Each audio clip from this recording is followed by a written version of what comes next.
ఆర్థిక సంవత్సరానికి గాను రెవెన్యూ లోటు 38,682 కోట్ల రూపాయలు మరియు ద్రవ్యలోటు 62,719 కోట్ల రూపాయలుగా చెప్పడం జరిగింది.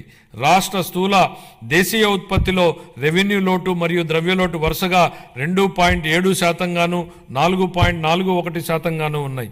24-25కు సవరించిన అంచనాల ప్రకారం 24-25 ఆర్థిక సంవత్సరానికి రెవెన్యూ వ్యయం 2,24,342 కోట్ల రూపాయలు కాగా మూలధన వ్యయం 24,072 కోట్ల రూపాయలు.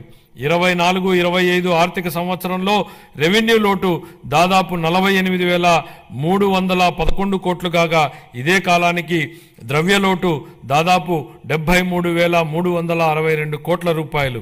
ఇవి రాష్ట్ర స్థూల దేశీయ ఉత్పత్తిలో వరుసగా 3.1% గాను మరియు 4.57% గాను ఉన్నాయి. 25-26 బడ్జెట్ అంచనాలు.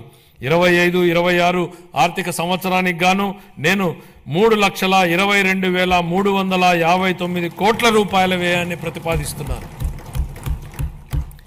ఇందులో రెవెన్యూ వ్యయం అంచనా